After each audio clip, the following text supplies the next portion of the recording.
Stump Station episode 6. This man has spent over half a decade here in Saudi Arabia, coaching people in person, online, changing lives. But you know him for his social media presence, learning Arabic. Pete Kaminski. Fumbling my way through Arabic. It is one typo, one mispronunciation at a time, right? Oh, I love it. So what do you prefer, Peter or Pete? Pete. Pete, we'll go okay. with. Because I introduced myself and you, Pete, and then online it's Peter, so I'm like, I don't know. I flex between the two. Like, I think Peter is more formal, or when I'm being told off. Yeah, your mum tells you off. Exactly. Yeah. Pete is like easy. It's easy. And also, I think when I say Peter, some people hear it as pizza, as in like the food. Yeah. And so I have that awkward 30 seconds exchange of no, it's and then it's like Peter, and then they get it. Yeah, true. And one thing I love about Saudi is pronunciation, right? When you first came here, did people mispronounce the P? Yes, there was IDs which were with a B instead of a P. Yeah. They would also call me Pet, which is very weird from like a UK thing, right? Because it's like a pet name. Yeah. So you've got like some grown 50-year-old man saying hi Pet. This very different meaning, but definitely some of that. No, of course. And it's 6 years in Saudi now, right? Coming up to 6. It will be 6 in July next month. Oh, nice. So when I first came across, that's when I got my 2-week trial, as it were, to see if I liked it. No strings attached. So I was very fortunate I got that opportunity, but I think they're probably a little desperate. And, maybe. They would take what they could. Well, I don't know if it's a good or bad thing so far, but...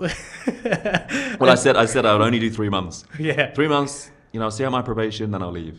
And then here we are, nearly 6 years down the line, yes. And what made you come to Saudi in the first place? For me, it was I wanted a change, like just something different in life. Back in the UK, I worked in advertising, and you'd go through the years, different projects, different brands, but the same kind of thing. Yeah. And so back then, I started shifting into PT. And so I was literally full-time at my desk advertising, but then also doing like 5, 6 a.m. classes to then be at my desk at 9. So it was intense, but it was one of those things where you know you want to make a shift and you don't really think about it at the time. Hindsight is great, but you actually realize you need to just suck it up, do the hours, do the work, and you'll kind of get there. No one wants to work like triple the amount for the same pay. Yeah. But it's a stepping stone to what comes next, I guess. No, of course. And how old were you when you were thinking about this shift? I would have been about 27, 28, and then I came to Saudi at 29. Yeah, and I think I'm 31, and I think a lot of men can go through that shift, late 20s, even women as well, where you're like, is this really what I want to do? Do I want to make that shift? Do I want to go and do something different? And I think it's good that you did that. I think, you look happy. So it looks like you're in a much happier position compared to before. Instagram is deceptive. Yeah. No, whenever we meet, you're always happy, smiling, joking. Yeah, so well, I think, you don't really realize it at the time. You think, this is going to be impossible to change. Often I find people fall into certain careers. I fell into it. I met the founder of my of the agency I started working at in advertising at the gym. And you see each other once, it's like, hi, how are you? And the next time it's a bit more, and then it's like, oh, I'm looking for work. Like, that's what I've been doing today.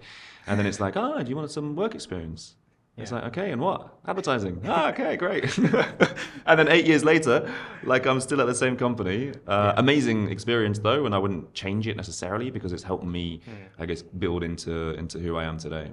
And obviously those skills stay with you, know? Exactly. And some of those skills may have transferred into social media later on that you're clearly doing very well at. And when you did come here, what was your first impressions of Jeddah? Because you moved to Jeddah? Yeah, so I flew into the old airport, which if anyone had been to the old airport in Jeddah, they would know what I'm talking about. I remember getting picked up, and the guy put the suitcase in the back. This is a guy that company sent. And the boot didn't close. And so my bag's in the back and this thing's like waving around as we drive through. And I've never been to the Middle East.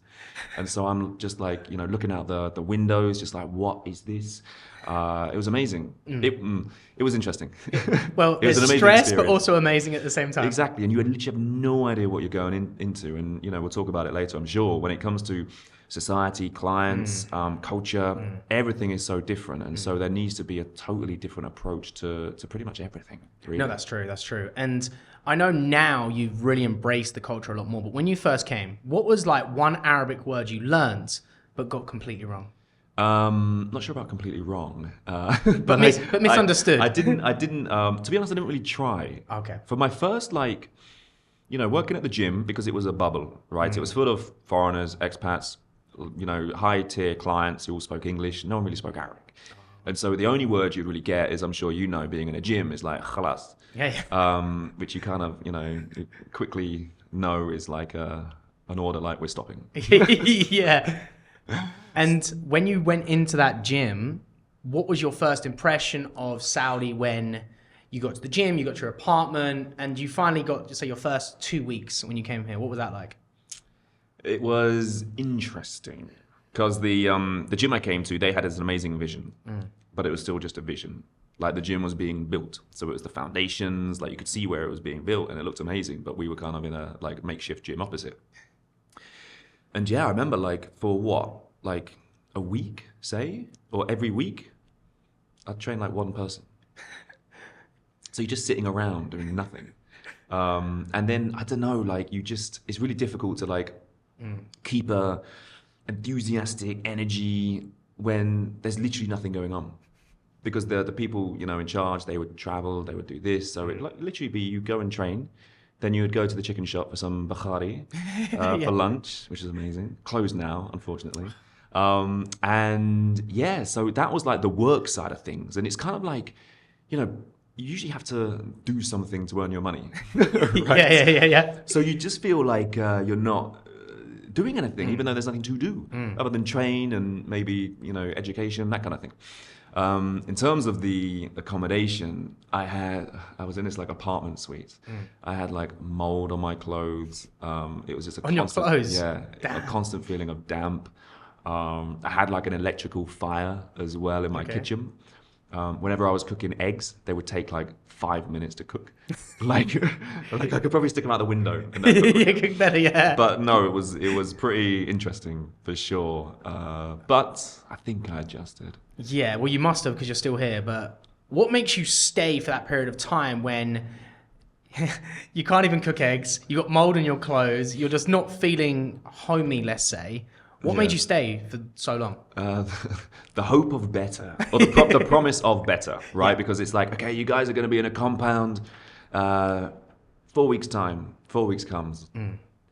It's going to be another 4, that kind of thing. Yeah. And so it's going to happen. So again, it's just one of those points of you just need to suck it up sometimes because things will move. It just may take a bit of time. And I think, again, that's probably one of the words which comes up quite frequently is inshallah. It'll happen, as with everything else, hopefully. And I think as well, British people are very more blunt. Yes, no.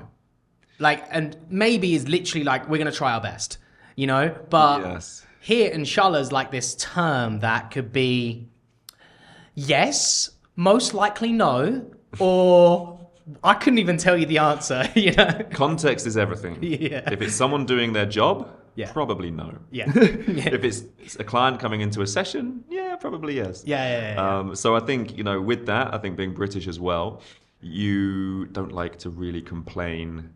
No, you love complaining, but you never complain to someone who can do something about it. Yeah. So you're going to bitch, you're going to moan, you're going to complain to whoever will listen, but to the person you should be saying something to, you just keep quiet. Maybe you tut.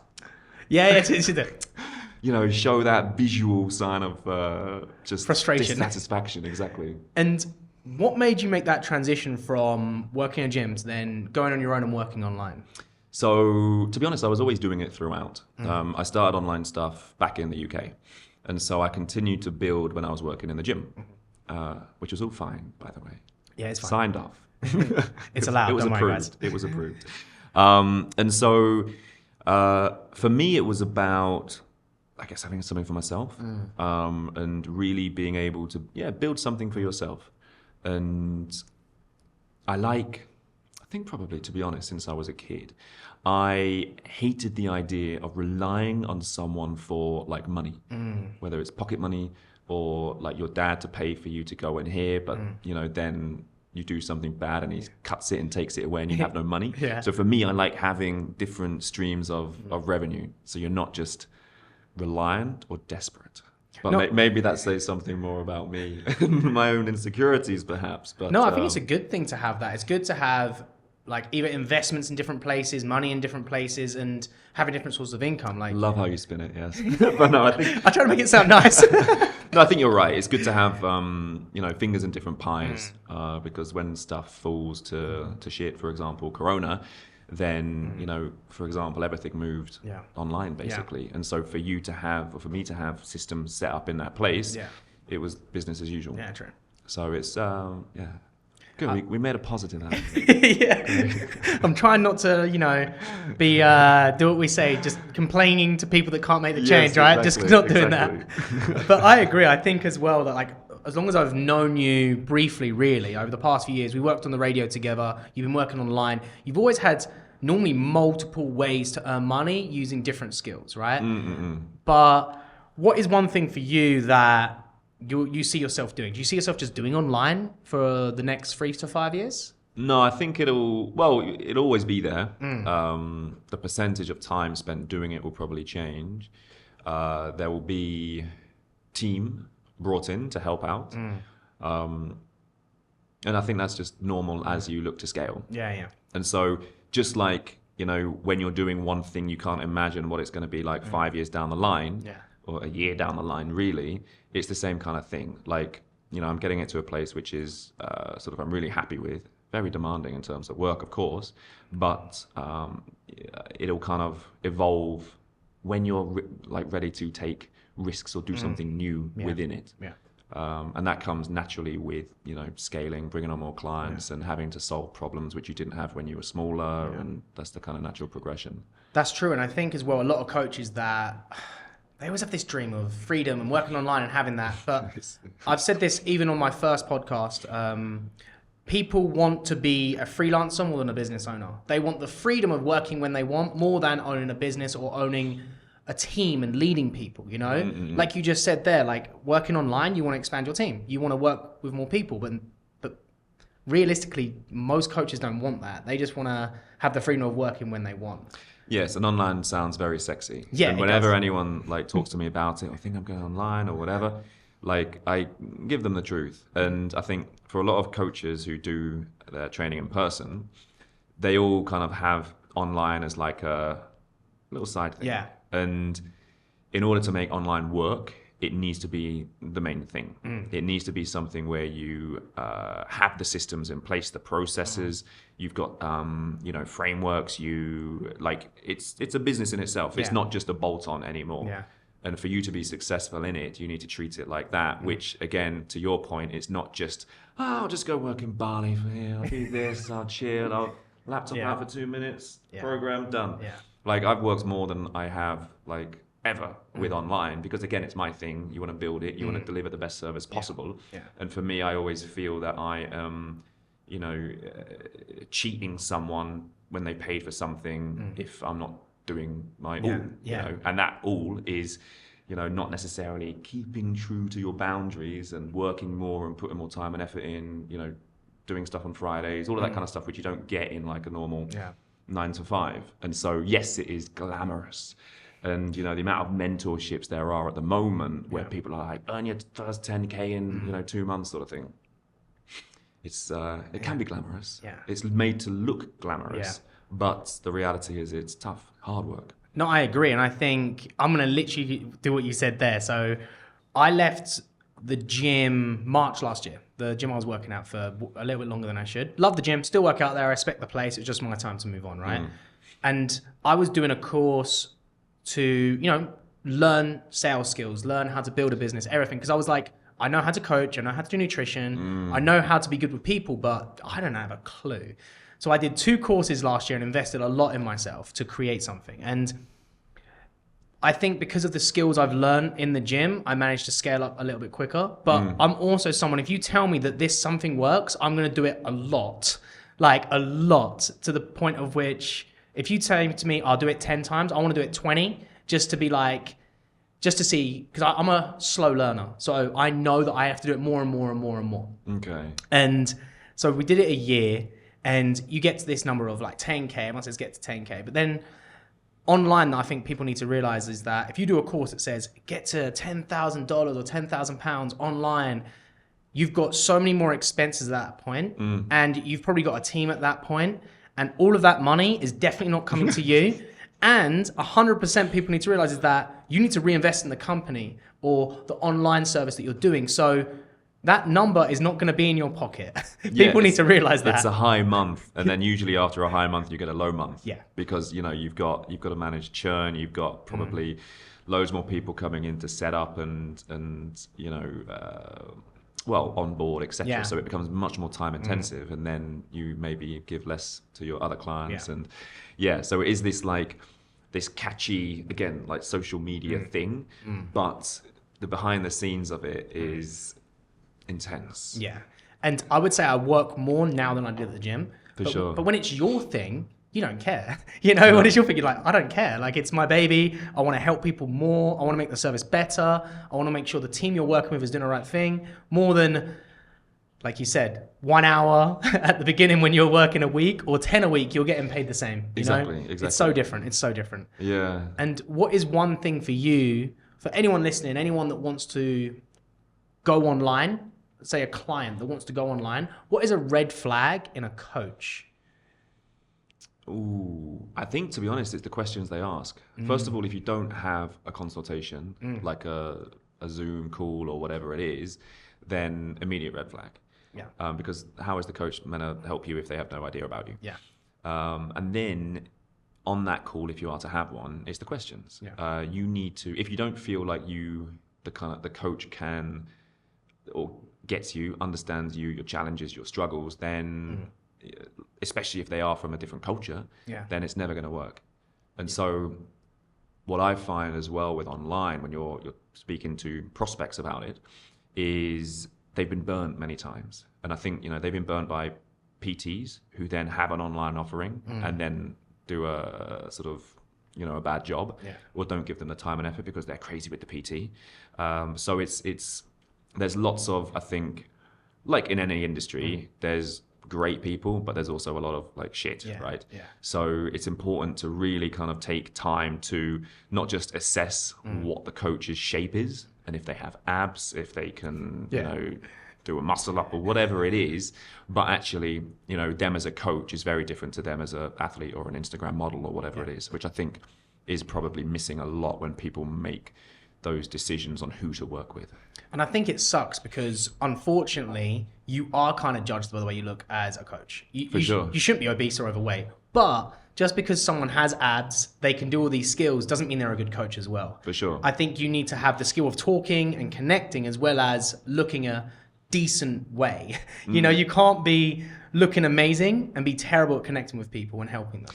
Yeah, and vice versa. And then equally as well, you know, you sort of said it where because you're now like a business owner, right? You are looking at having to manage marketing, sales, this.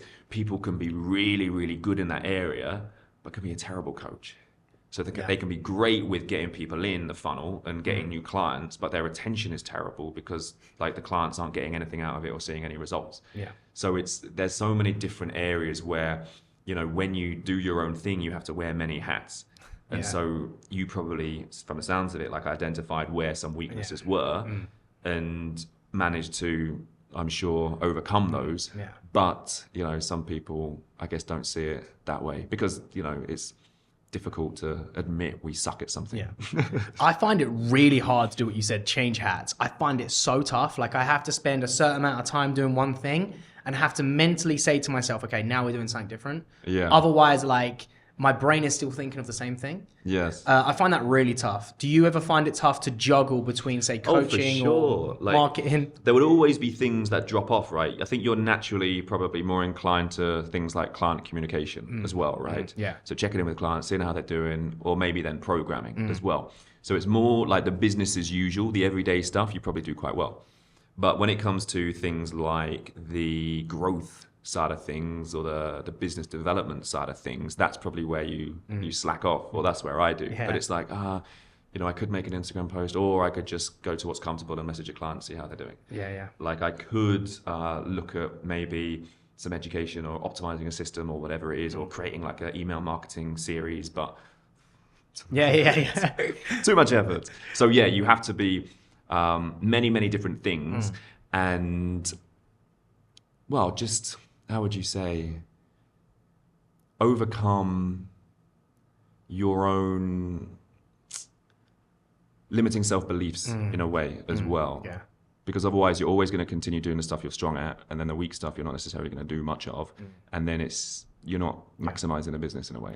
No, that's true. I agree. And I think a lot of coaches need to realize if they ever want to go online, have a business, whatever they want in terms of leaving a gym and doing something themselves, whatever that goal may be, realize that you're not just going to be coaching anymore. Even though that might be a good skill for you, there's other things that you need to do with it. Yeah, the finances, the admin, like all of that kind of stuff. It shocks you. But for me, like I guess, why I said earlier, I wasn't too, I don't regret, obviously working in an ad agency. I was client service there. So I was, liaising with clients and managing those sorts of things. And so the skills picked up there help, obviously, in terms of the marketing side of stuff now, organization, all of those sorts of things. So those like softer skills, combined with all things, coaching, expertise, that kind of stuff, it, as I would say, sort of benefited me and helped me get to where I am now, I would say. So, you can say this however you want, by the way. What makes what you do with clients different to any other PT out there? Well, it's funny because the way I explain to people as to why a client would choose a coach is, let me ask you, why would a client choose a coach? I think for me, I would say two things. One, you trust them. Number one is trust. You trust what they do. You trust like their service from what they've explained to you. And two, you feel a connection. You feel like you like them. You actually like them as a person. I would say those two things.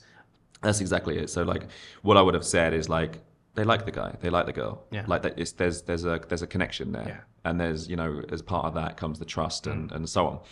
And so with that in mind, people, again, how would you say? I've lost my train of thought. What was the question?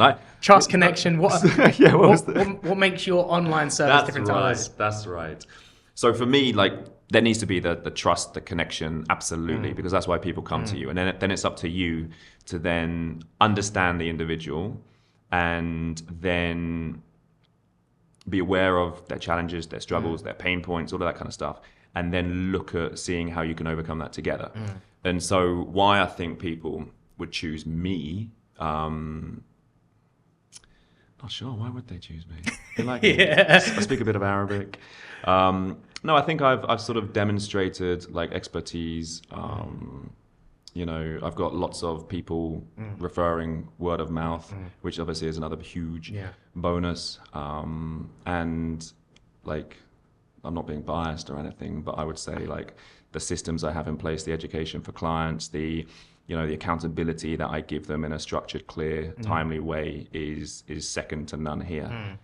So that's what I would say. No, but like that's the thing. Like when a client is gonna buy from you, like as I'm sure you've found out, like they don't really care about, I get this many check-ins, I get this, I get this, I get this. Like they just want the coach to be able to deliver the result that they want. And so whether you write it on the back of a piece of tissue or like you've got this all singing, all dancing like app, like they just want the result.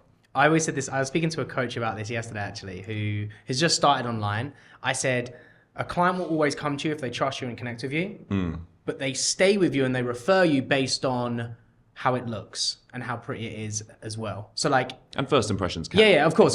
So like, let's say, like you said, if they trust you and they have a connection, they're going to sign up and they're probably going to get results if you know what you're doing. But they're going to stay with you a little bit longer and they're probably going to refer you if you have all these systems in place because it looks good. And that's what they talk about with their friends.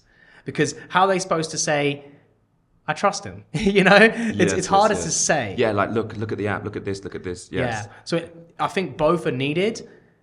But you need to work on both for sure. But no, I love that answer. It was very different. Well, I think as well, it's kind of like the difference between a PT and a coach. right? Like a PT, a personal trainer. Honestly, I would hate to introduce myself to anyone as a personal trainer. I'm not sure if you've had that feeling before. Oh, no, I'm fine. But like, I don't know whether anyway. So I'd hate that. And then like you have coach, right? And so coach is still, like I would say, is like a level up because there's other aspects which come into there rather than just training.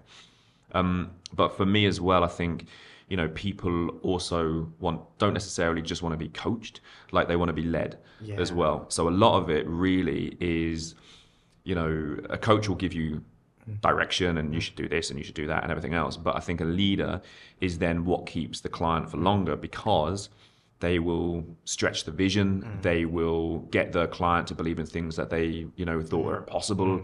They would, build a community, all of these sorts of things, which make it much more than just a client-coach relationship, but something so much more powerful, if that makes sense. And I think, to be honest, that's probably what a lot of people are missing in their lives, even in the workplace, right? Yeah. You may have a boss or a manager, but like no one wants that. They want it, like they want a leader. They want to be inspired. They want to be motivated to get out of bed in the morning and go to work. Otherwise, it's just like going through the motions. That's true. And that one thing you said there is something that I said from the beginning that I do with my team, whether they're part-time or full-time. I said, first thing I ask them is, what are your personal goals, your financial goals, and what do you really want to get from this outside of extra money? Because you can get extra money elsewhere, right? I don't mind, but I want people to be with me and be like, hey, we're going to work as a team and keep each other accountable for what we deliver, So some people in the team struggle with fitness goals sometimes because they're not coaches. Some people in the team who are coaches, we had to speak about financial goals and put stuff aside. So it's like, I want that to be what we deliver is exactly what we do as a team. And every month we have a call and talk about it. Yeah, because like, don't get me wrong, one of my goals, I'm failing, but everyone keeps me accountable with it because I'm focused on other things. I'll tell you that later on. It's the Arabic. I feel so. But it's every month when we always go for everything. Half of the call or half of the time is like, hey, what are we struggling with? What can we work out as a team together? Not necessarily what I'm messaging you or calling you about individually. Let's work about it as a team. And the other half is, what have you achieved this month towards yourself? Because it's like, we can't deliver something towards clients if we're not living that ourselves. And as me, if I want to be someone that eventually doesn't have any clients and I'm leading a team, I want the team to be just like how we deliver the clients, Yes. And I think that's what's really missing in a lot of companies, like you said, the difference between a manager and a leader. A leader is someone that wants other people to grow, to eventually take over a role that you don't need to do. And a manager is, do this, okay, now do this, and that's it. Kind of runs it out of fear, potentially.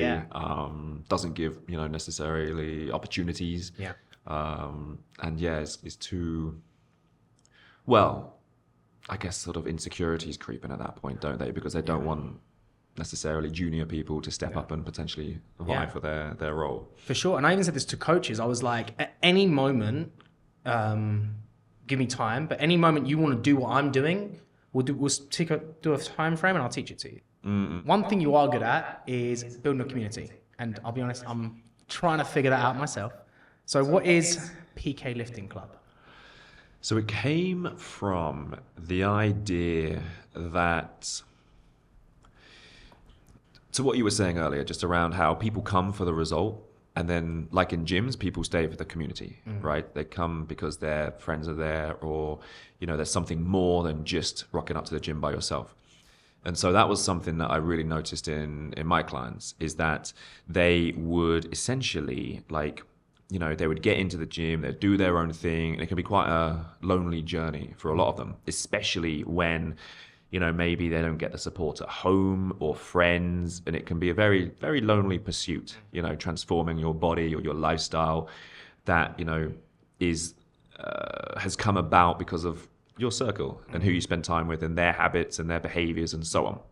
And so I wanted to essentially build a community that would have people lift each other up, lift weights, obviously, and it just sounded like quite a catchy name, to be honest. And so, we've had a few events, and with each one, we cover a topic, whatever that might be, like pre-Ramadan or, goals for the coming year, that kind of stuff. and we get people to share. I find people who see others in a similar position as to what they were can really inspire people a lot, more so than you telling them you need this will work, have you tried this. But to hear someone who's been through it and has come out the other side and is loving life is that much more empowering. And so I think to bring a community of like-minded individuals together was something that I wanted to do, because it's just, I don't know, you just get to, there's a whole different energy, a different vibe, a different atmosphere to it. And yes, you may have all different levels from absolute beginner through to more advanced, but everyone can inspire each other in different ways. And it's just a really beautiful thing that I think is lacking a lot here. You get a lot of run clubs and so on, but there aren't really many communities where people can just get that kind of support and encouragement and motivation and all that kind of stuff. I agree, and I know there's a few more events coming that we've both been to with fitness related, running related, but it's that talking about the issues, talking about the goals, talking about a topic into working together as a team and communicating as a team, like not just do a workout, leave, do a run, leave, and what you're doing is very different. Even if it is maybe a smaller group compared to, say, the events that we've attended, it still allows people to feel like a part of something. And when you feel a part of something, you just want to keep going with it. You feel like a part of a community. I was going to say a cult, so that's an extreme level, but a part of a community feels super good. If we get there, then they're going to be there for life. And what is one thing that you found completely different from coaching individuals from the UK compared to here? To be honest, I would say the base level of knowledge and ability generally is much lower. People need to be handheld a little more. And so that's why it becomes that much more time intensive to be able to make sure everyone has what they need to deliver a good service, because there are things that people don't just know. There's a lot of myths and misperceptions that can really cause havoc on people's decisions and behaviors and so on. So a lot of that is like deconstructing what people think to be true, and then also getting them to go to the gym for the first time ever, which, to be honest, is like an amazing thing to do with some people. I've had many stories of people who've just like wouldn't leave home for like a couple of weeks at a time, and then like they get to the gym and then they're 6 months later traveling to Alola to do Tough Mudder with me. And like that's a massive jump. Yeah, this is someone who's like never, doesn't leave the house, never trained, never done anything. So to be able to have that impact on people is incredible.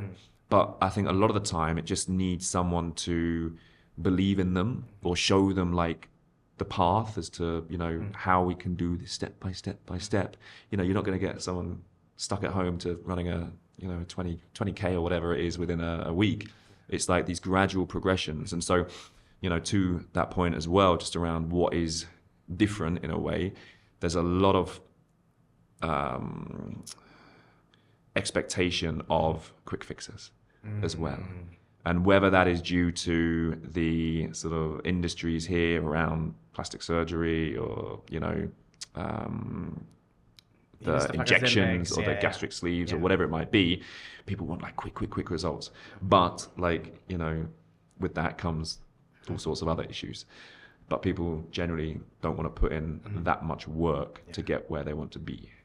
And I think there's this, some people think it's going to take a lot of effort and don't want to put in the effort. But sometimes it's just about consistent effort to get them where they want to be, not just, if I work hard for a week or a month, I'm going to be good. Exactly. I think an analogy that I've used a lot is, if you're a ship on course, right, and then the wind kind of blows you off over here, like to get back on course, it's going to take a while. It's going to take some time. And so it's not like a 4-week program or an 8-week program.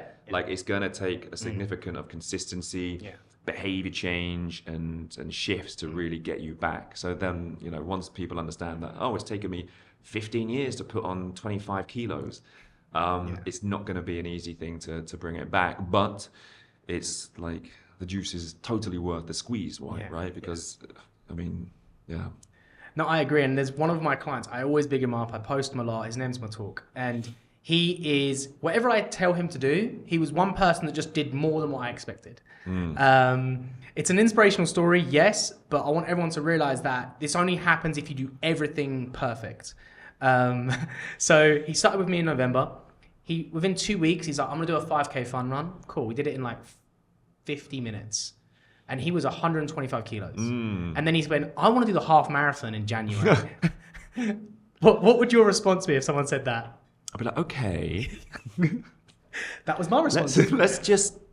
I said, look, let's chill. Maybe the 10K will be a good push. If you want to do it, we can work on it. And he said, no, Liam, I'm going to do it. And I said, fine. But I want you to let you know that it's going to be very tough. There's many things that we need to go through. He lost 25 kilos. He ran a half marathon all in that time. And I say to everyone, I hate him and love him for it because he's set a standard for people that is very hard to reach, but his dedication is second to none. You know, it's amazing what he's done. It's amazing what he's achieved, and he keeps doing more and more and more. But I want people to realize that this is what happens when you do everything right.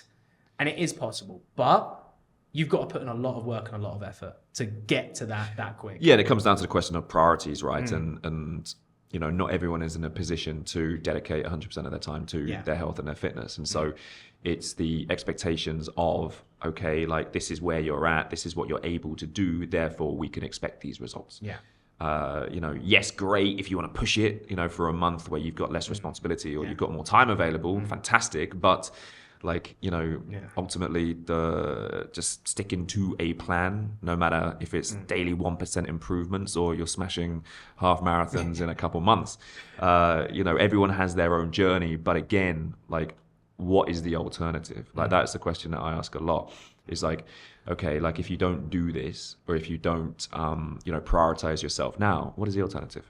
Because most of the time, 9 times out of 10, like it's not even worth considering.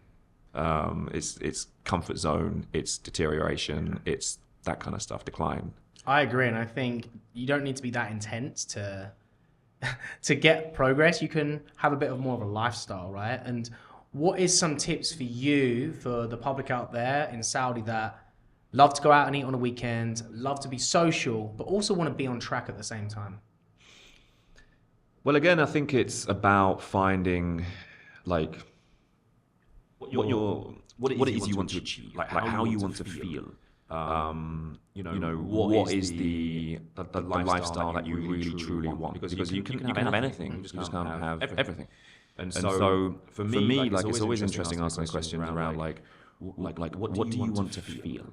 You know, do you want to feel, I don't know, more confident at the beach? Do you want to feel like you are strong and you can conquer anything? Do you want to feel that you've got like a, you know, a really solid relationship or friendship group and all that kind of stuff? Because then that dictates what time you can give to the thing that you want to do. And I think focusing on lifestyle is really the only way I find to actually get to a sustainable change and a sustainable result. You have to become like a new version of you. And I think a lot of the time people try and say, okay, this is who I am, like this is who I am now. And I'm just going to be I'll be trying some of this, I'll be doing some of this. I need to go to the gym more, I'll be doing some of this.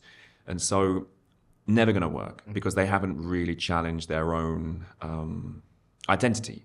They need to become the person who is going to the gym 5 times a week, who is, you know, waking up at 6 a.m. to go for a run, or even just, you know, getting up for Fajr and staying up instead of going back to bed. Yeah. Like you have to become the type of person who does that.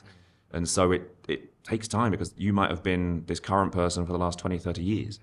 And so it's, I guess, really having someone there to guide you, which is super useful, and then just appreciating that this is a lifestyle that needs to change. It's the same thing, I'm sure, with you, where, you know, if you're like, oh, I want to take my business to this. Okay, what kind of person do I need to be in order to like, well, who is that Liam? Yeah. What is he doing? Is he smashing the gym 7 times a week? Probably not. Yeah. Has he broken up with his fiance? Probably. Reem, if you're listening, this isn't true. But you know what I mean? Like, it's about knowing like what sacrifices you are willing to make for the benefits that you want. And are you gonna like... Yeah. I'm so glad you said that example about me, by the way. Not of Reem, but of the example, because when I started it, I slowly saw myself working out less. Not. I still work out, like, not when I have the hair like this, but we're still working out a good amount, 5-6 times a week, but the time was a lot less. Yes. I went from working out twice a day to compete 6 days a week for 3-4 hours at a time to then condensing it down to what makes me healthy. And it was just became natural to focus on, like you said, the business, because that was the vision. That's what you want. That's the person you want to be now. Yeah, and things give you different joy, right? Yeah. You know, you were at a stage obviously where like competing was something that you were really psyched about and you wanted to dedicate more time to that, which is great. Yeah. But then you get to a point where it's like, okay, I've kind of done that. Maybe I haven't, maybe I've got a little bit bored of it. I don't know. But like now I'm really excited about business and I want to get it to here. Yeah. So I think the same thing is true with people who want to start working on their fitness. Maybe they have, got to a position where they are incredibly, unfit, maybe overweight, but they're smashing it at work. And so is that a path you want to continue down and, yes, get all the status, titles, success, wealth, etc., but then clearly have a deteriorating body and everything else. So it's kind of like at that point, or what is the point that you then say, okay, I need to then pivot a little bit and start prioritizing some other areas. I agree. And I think when it comes to people out there that, haven't changed their body, feel overweight, feel sluggish, tired at work, what are some quick tips or habits for them to make this more of a lifestyle? It's always difficult in that respect because, as you mentioned with your client, you get some people who are like, I call them like, 0 to 1 clients, where it's like you just want to take them from where they are, 0, to like just like a 1% improvement. And that's where you say, you can just add a portion of protein for dinner. You can work out twice a week. You can do all these like really like simple, easy, low kind of hanging fruit things, which they're going to see good change with. Don't get me wrong. But then you kind of build gradually with time. And that works great for some clients. But then you get others who have reached a point where they're just like, man, I need to change. Like, this isn't like my previous attempts. Like, I'm going to do it. And so they want like everything and they will do everything. And, the baby step approach isn't going to work for them. They need something which is like, foot on the gas. Let's like fuck shit up. True. Let's go for it. I don't know if I can swear or not. It's okay.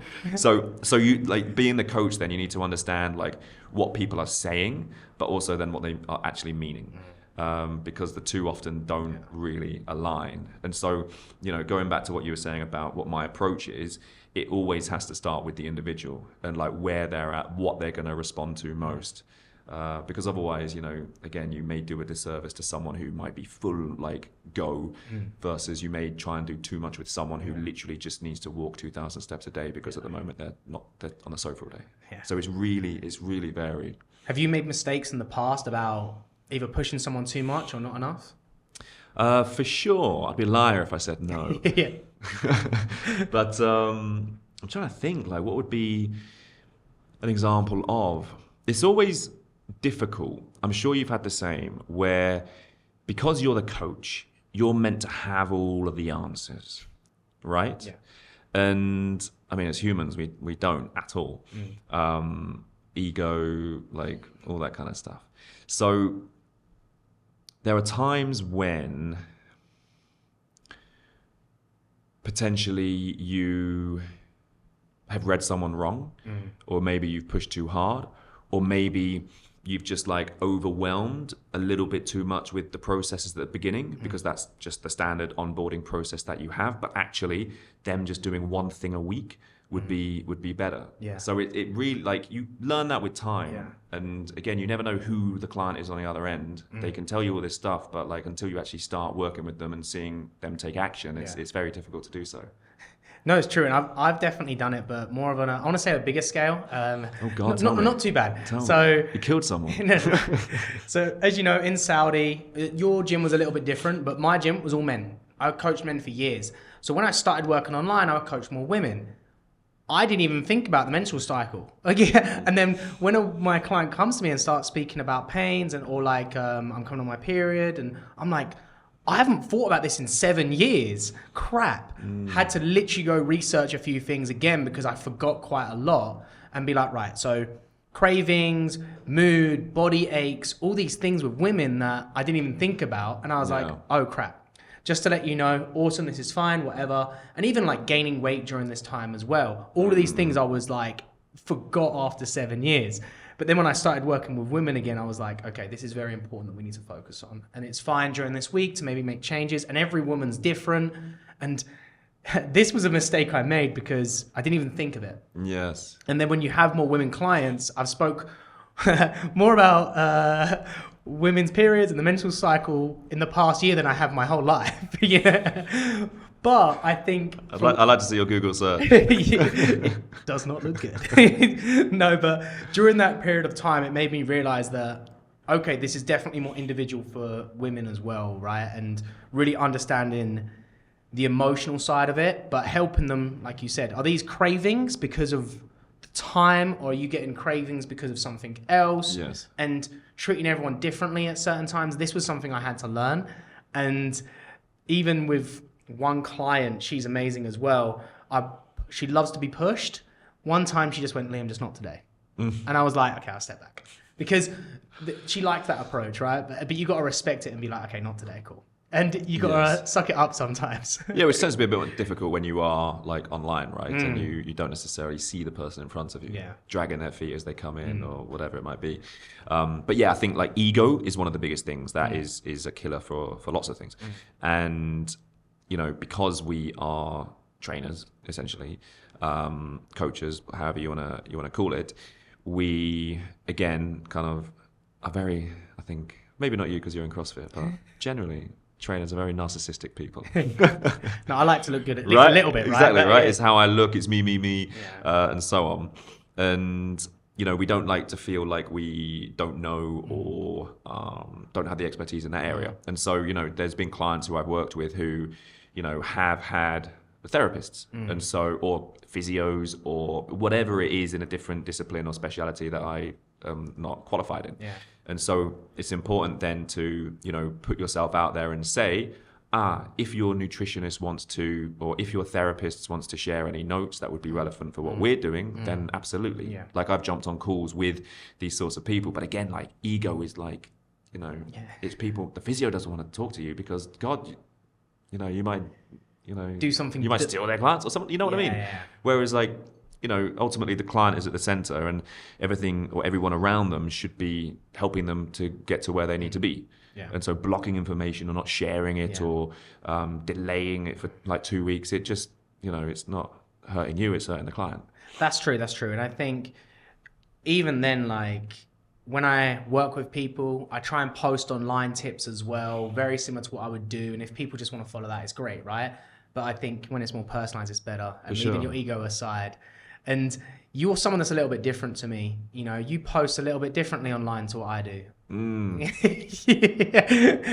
I definitely post. I know you post fitness. Too much topless content. I think the language for sure. Yeah. You know, you're a man that's really embraced the culture. Really, especially I want to say over the past like 18 months, something like that, and really gone out of your way to learn writing, reading, and speaking Arabic. And you've grown quite well over the past 18 months on Instagram, right, with that? Yeah, well, the last, like, this year, to be honest, when I started posting, like, my daily vlogs. Because I think, again, it comes down to the likability factor, where people are interested to see what other people do in a city that no one really does anything to do in, or there's nothing to do. But actually, there's a ton of stuff to do. Yeah. So it's quite nice to give people ideas, but then also making it accessible to a different market, which is obviously Arabic speakers as well. So yeah, it's kind of boomed over the last 6 months. Over the past 6 months, like how much is your Instagram going? From 44 or 43 to 140. Damn. To... So you've gained nearly 100,000 followers in like 5 months. Yes, and it's funny. When I was in Iraq, I had 20,000 in 5 days. Wow. Yes. That's insane. That's a big bit of growth right there. A big bit of growth, but It had its own problem. What's your secret sauce to growing on social media for anyone else that wants to do that? Well, here's the funny thing. Since moving to Saudi, I started at like 46,000. And so I lost a few thousand followers in that time. Yeah. Because what I think is you're less relevant.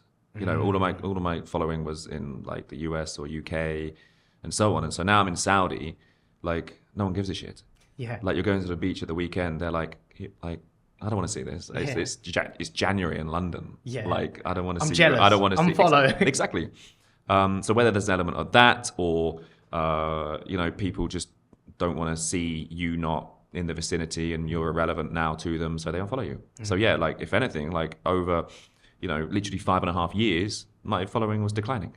Obviously, like the numbers were changing in terms of I was getting lots more Saudis, but like Westerners were kind of dropping. So net, it was still a drop. Yeah. And so it's always funny when you kind of get asked this question, like, what's the secret? And it's like, well, my Instagram, I started that when I was like 25, 10 years ago. Yeah.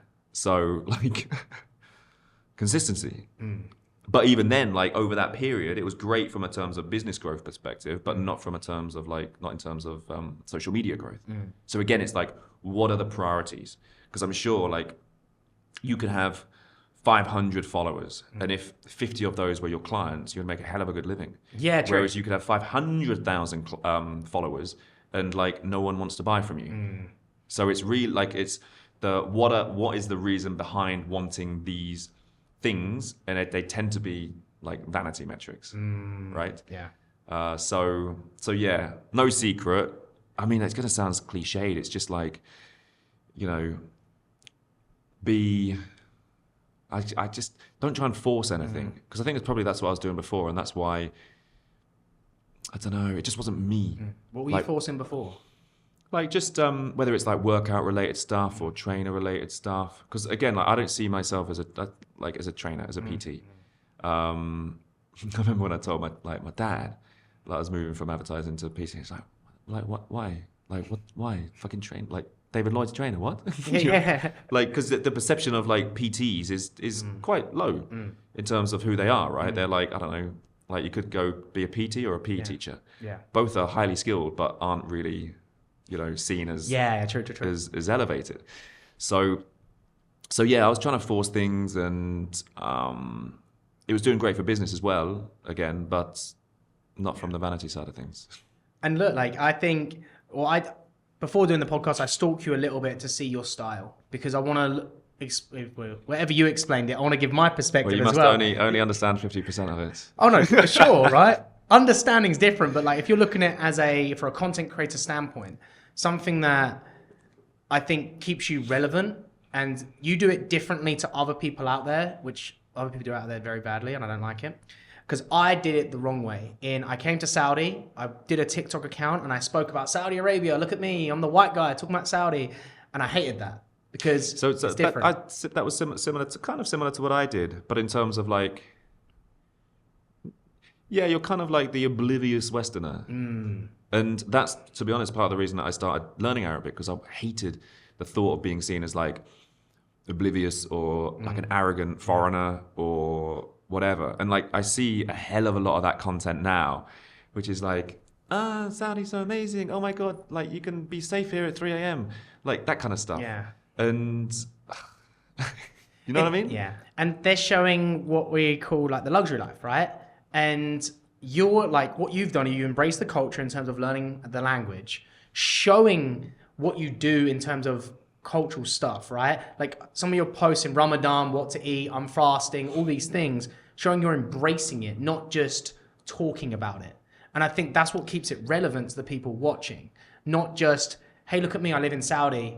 No, I'm trying to embrace it here. Yes. And I think that's a massive difference in the two. Big time.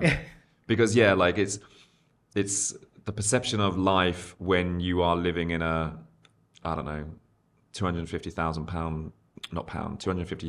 real a year compound. Yeah. And And going to all apartments. these like nice places and having this food and this and spending this and all these nice events versus like what everyday life can be like. It's very, very different. And so of course, like, Sally's amazing. Like I get to do this and this and this. But in reality, like I find there's much more beauty and I guess authenticity in the everyday for sure. Yeah. And whether that is, I don't know, renting an apartment in the middle of a neighborhood where there's no compound or anything like that, and you've got neighbors who, you kind of meet and chat to and all that kind of stuff. Or you're, kind of looking at and understanding or trying to, like, some of the, like, customs, right? Yeah. It gives such a richer quality of life, I think, or more depth, more substance, more experience, I think. I agree, and I think that's why people followed you, because they feel like, hey, look, this is someone that's embracing the culture, but showing for what it is, a bit more raw, and they relate to it, because that's like my day-to-day life a bit more, not, hey, look, we're going to this really expensive restaurant this weekend, and we're enjoying life here, and doing it for clickbait. There's a difference between doing it for clickbait, but getting the clicks for the right reasons, and that's what I thought you were doing quite well. Okay, yeah, you're speaking the Arabic, and it's more relatable to more people, but there's a huge difference. Because it's funny, it's like a lot of the feedback I've had is like, oh my God, like, I can't believe this is there. I can't, like, is in from locals.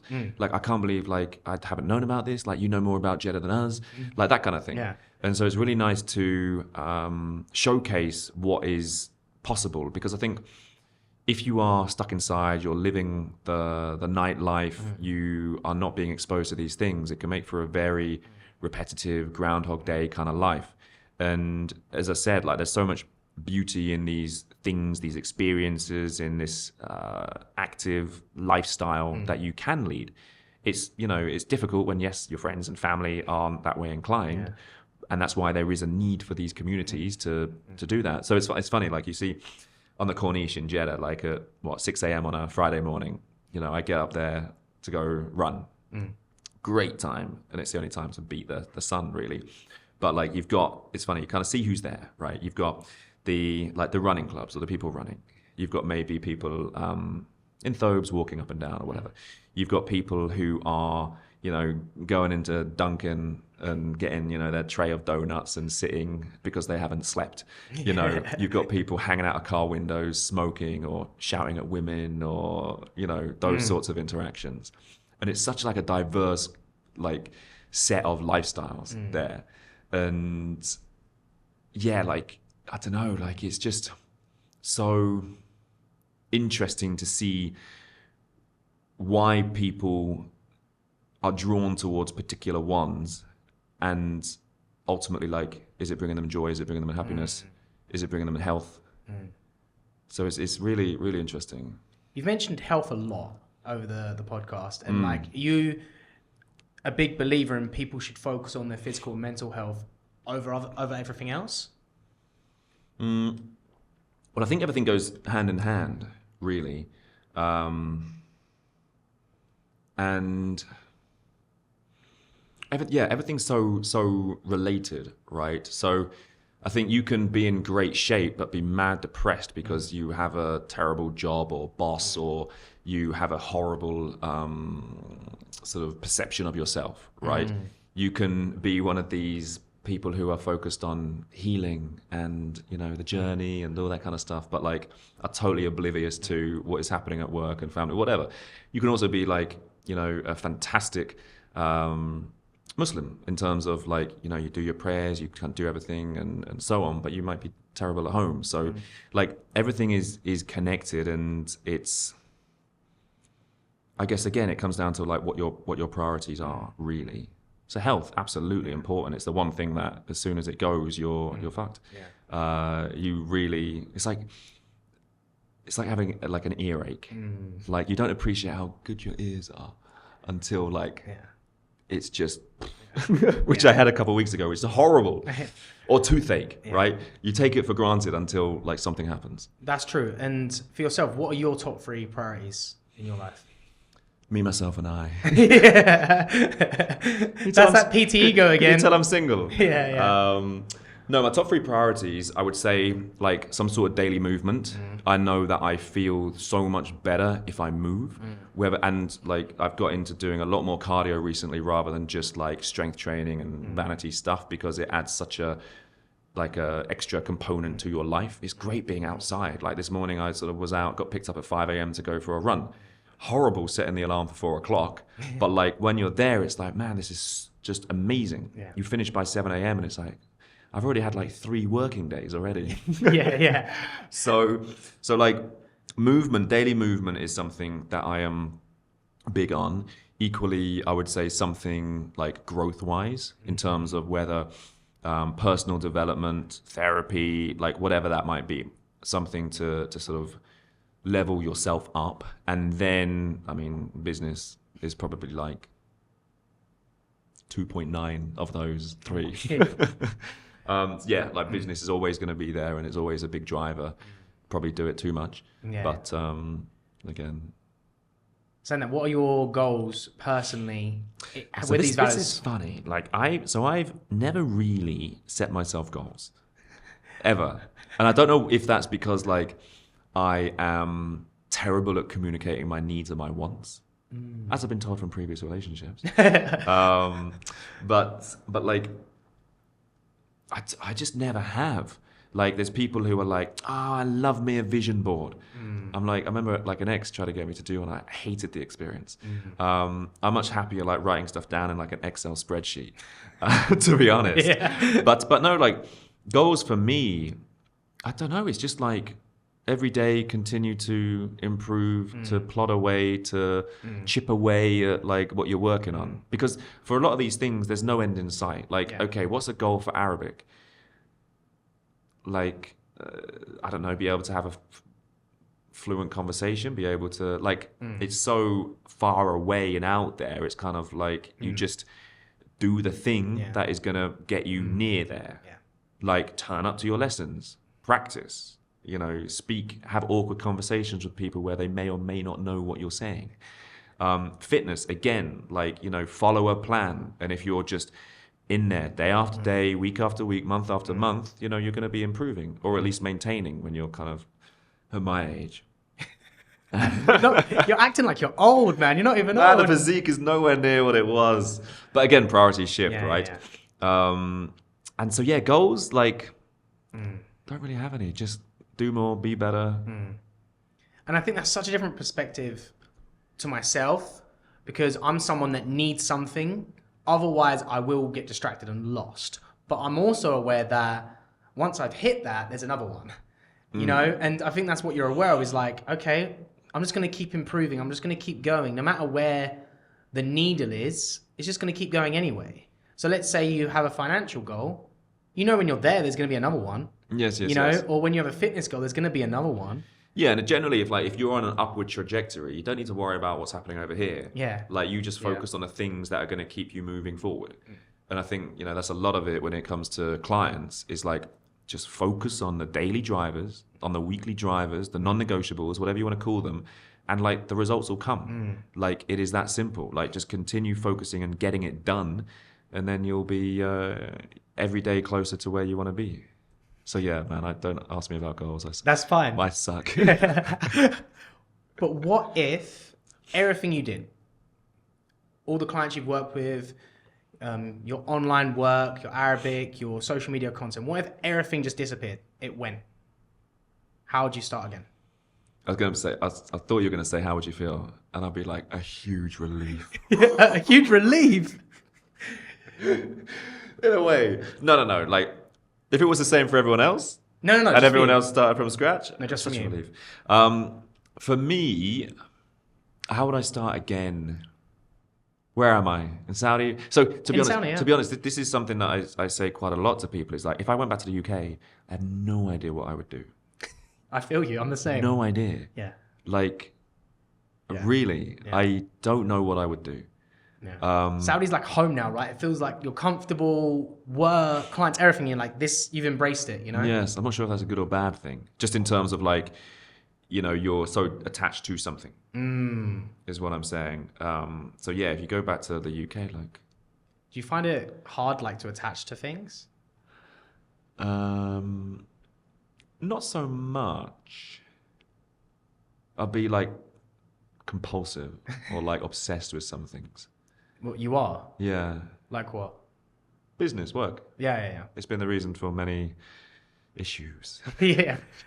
And do you know what? I think that's a big thing is that, let's say relationships, that's probably a good example, is you need to, when you're in a relationship, it's understanding what that other person is like. Like, I'm a very obsessive person. Luckily, my partner Reem, she's incredible. She understands that's me. And some days I'm going to be working until 10:30 at night, sometimes 11. Sometimes I'm done at 7. Same with fitness or whatever it is. Like, when you're in a relationship, people need to realize if you are this type of person, it's not going to change. Yes, that's very true. And I think that's why for me, like there's been such an area of like personal development focus because like awareness, again, like you said to clients, like awareness is such an important thing. And so for you to be aware of what your perhaps shortcomings are, then you can, put some steps in place to overcome them.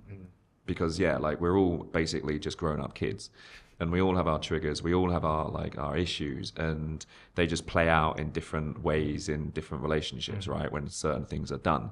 And so for me, like as I'm getting to this point, I'm like, I can't just continue repeating the same behaviors and patterns and so on, because like nothing's going to change unless I change something. It's not like I'm going to find my soulmate and everything's going to be fixed at all.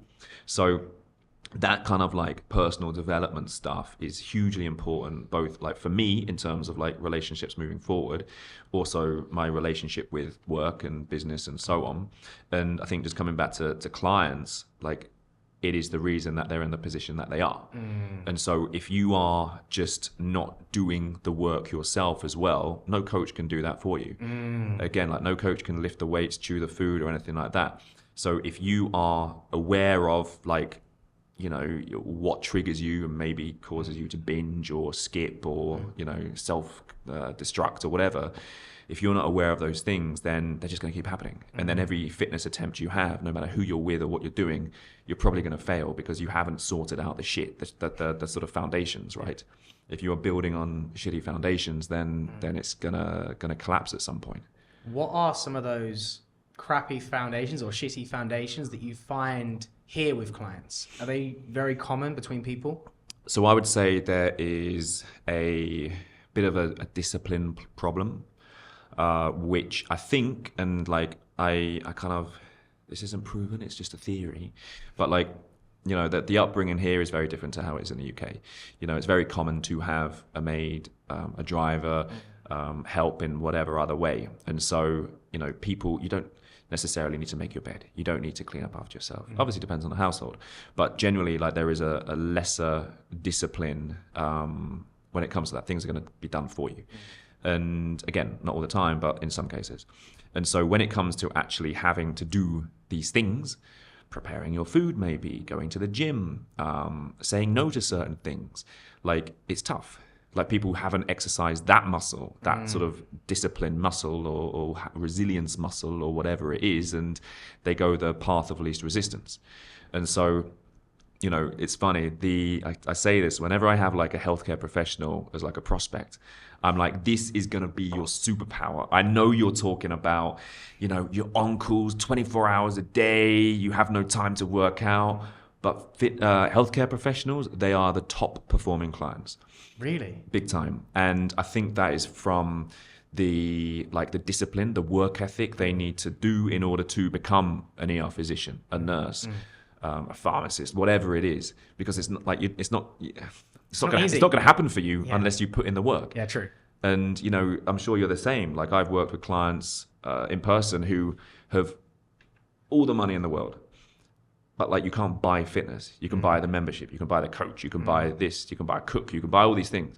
But ultimately, again, you're the one who has to do the thing. Yeah. And so no matter like what level of society you're in, I find fitness is the big leveler.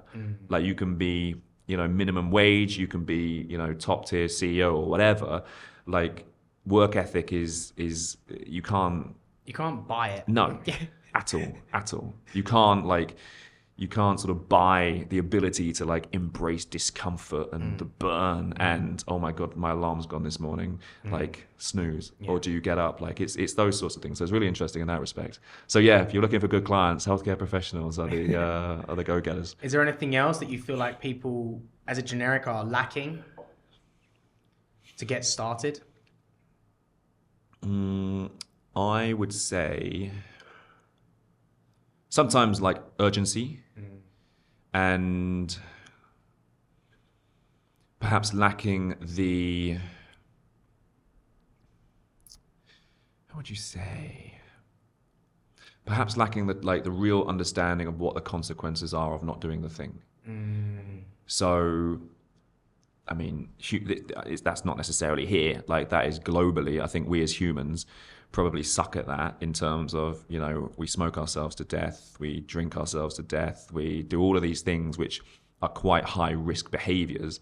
And so we haven't really been able to, I guess,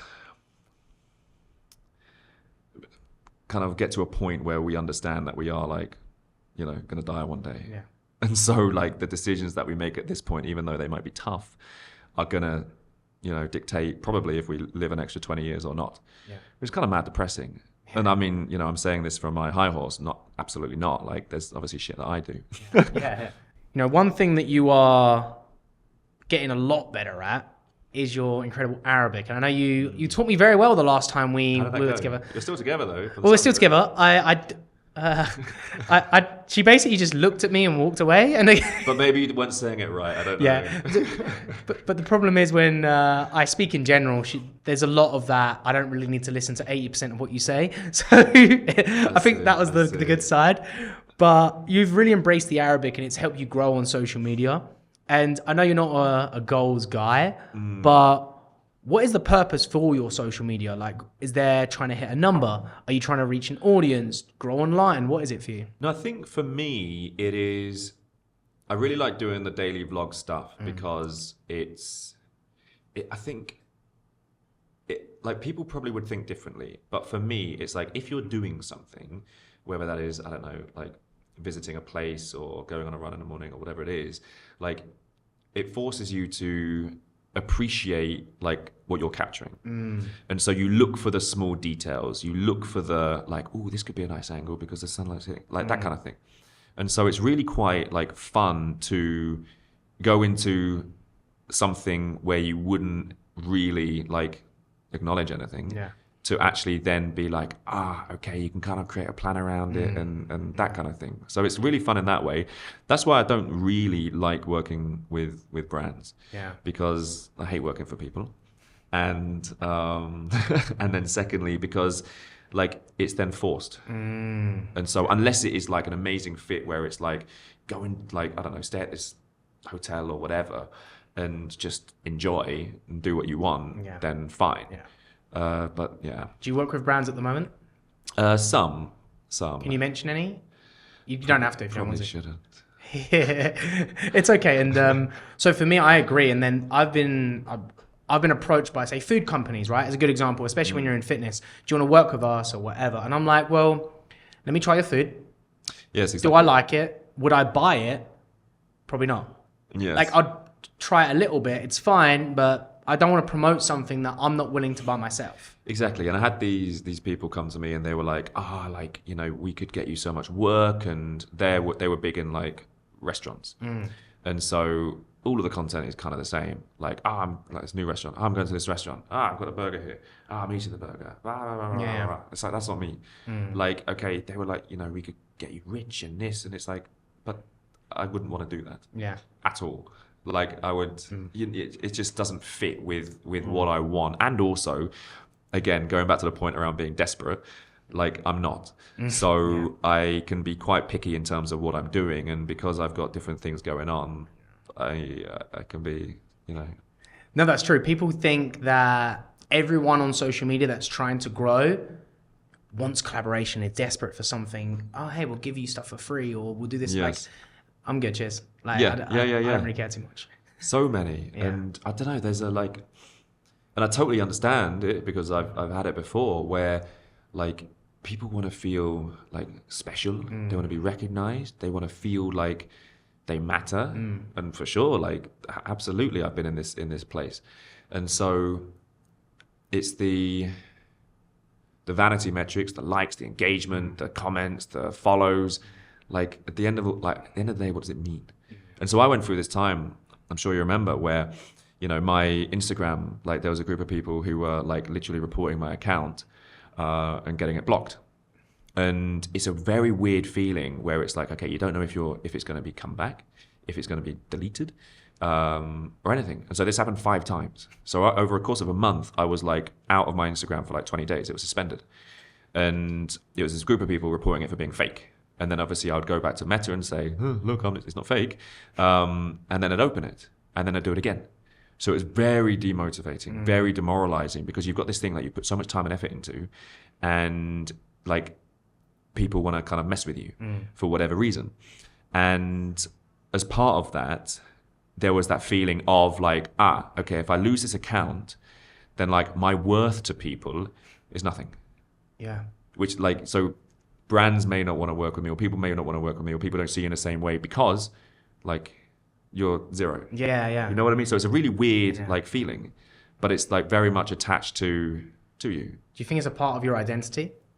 For sure. Well, because it's something that you've worked on for like 10 years. And like you've built, you've posted, you've done this. And just as you're like, get into that like, that sort of tipping point, it could be gone. And also like, it's a catalog of like your life. Like, because in the digital world that we are, like there's no physical copies of anything. Yeah. So like, just like that, it can go, which is scary, because when you're wedded to a platform, super scary. Do you post on any other platform? TikTok. Okay. But I just literally repost what I post on Instagram. Oh, okay. So at least you won't, quote, lose the content, but like, Instagram is like the community. It's the loyal followers. It's the people I've had conversations with. And to be honest, everyone who messages me, I try and get back to them. But to be honest, when I got to like, I think 70K, it was literally a full-time job. You post a story which kind of like has a big uptick in comments. It's like the one I had like yesterday. I had like 750 comments, like DMs. Yeah. So how are you going to manage that? Yeah, it's impossible. You can't. You literally impossible. can't. So I really try, but no, Yeah. you just. There's only so much you can do, right? Exactly. And for you, is social media something to help grow online? Is it something to connect with the people? Is it just something to enjoy and keep growing? What is it for you? To feed the ego. I think that is an honest answer right there. No, I think like for me, it's like it all comes down to business. Like business comes through that. Also connections, meeting people. Like a lot of it comes through Instagram. And yeah, like to be honest, it is like you'd be lying if you said there was no ego attached to it. For sure. For sure. Yeah. It started in that place when I started when I was like 24 or something, 25. And yeah, it still is. Yeah, I agree. I went for a phase of post on TikTok, but my ego got in the way of posting crap I didn't like. Posting the typical Saudi, oh, look at me, I'm in Saudi Arabia. Not super cheesy, but trying to mention Saudi in every video or Riyadh or something, just for the sake of it, for the clickbait. Even though it wasn't, not irrelevant, and you're just chasing that. Yes. And then I got to a point where I'm like, I'm not even posting what I like anymore. So I just stopped. And then I went to fitness and going back to that. And it was like, well, even though you get less likes at the beginning or less views or whatever, it's something you enjoy. Yeah. And I think luckily you've got that balance of fitness, vlogs, tailored to an audience, you're enjoying it, / now you're growing, you know? So you've got that balance. But I think anyone else that wants to grow on social media shouldn't just chase the likes and comments.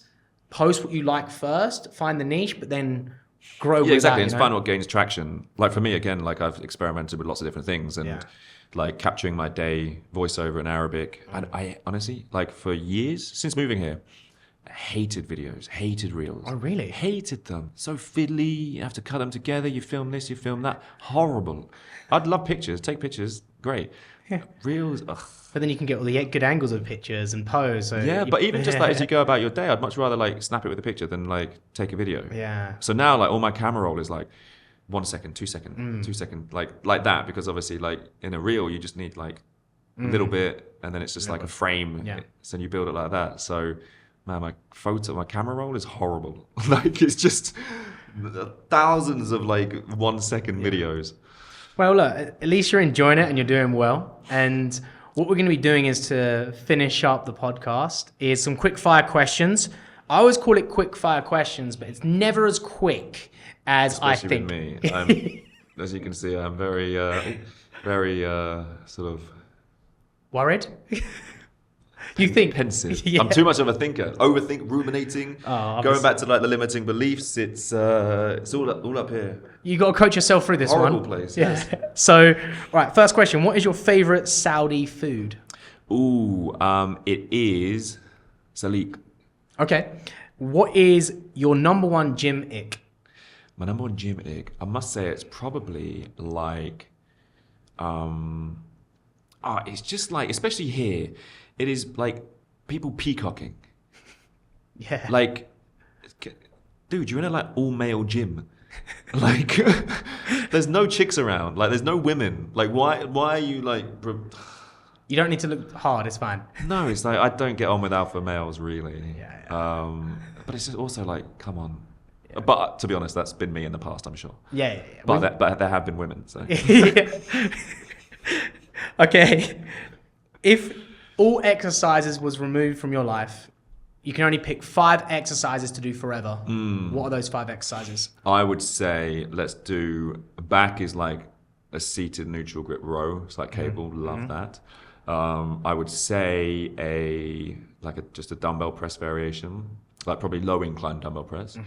I would say Romanian deadlift. I would say, see, I was on a roll. This is Quickfire. It's Quickfire, the last 2. I would say, I need a quad exercise, don't I? I'd say leg press, because you can have lots of different variations on that. And then, bicep or tricep, what are we thinking? We'll do, I don't know, like a easy bar push down or something. Okay, very bodybuilder style. Yes, it's okay. Yes, very, yes. And what is one thing you secretly miss about the UK? I would just say like like coming back on the tube, on the bus, and just being able to pop into like a Sainsbury's. Pop into a Sainsbury's or a Waitrose, one of those small like corner stores, grab your dinner and go home. Do you know what I miss? A meal deal. I love a meal deal. Oh, your Tesco's though. Yeah, Tesco's or Boots meal deal are a lot better. Okay. Not M&S though. Oh no, M&S is good. M&S is good. I wasn't a posh boy back then. You know? But M&S is good. M&S is good. The last time I went in a Tesco's. Okay, if you could describe your Saudi journey in just 3 words, what are they? I would say, Quickfire. It's definitely not Quickfire. I would say transformative, for one. I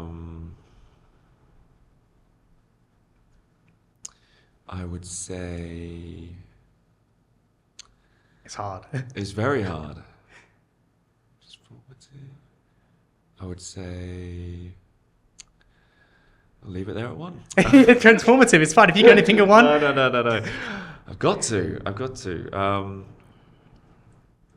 I'd say challenging in 2 different ways. Challenging in terms of, the adjustments and the stuff you have to deal with, like being away from your family and friends and so on. Because obviously, like, loneliness can be a big thing.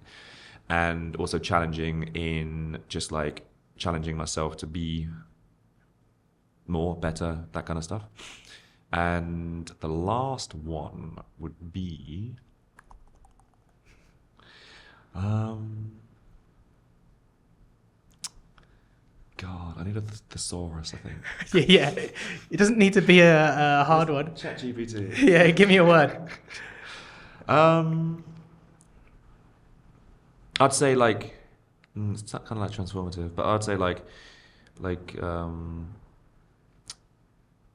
evolutionary for me. I would say like me here now, is very different. I guess it's kind of like transformative. It's very different to like me back in the UK for sure. Yeah.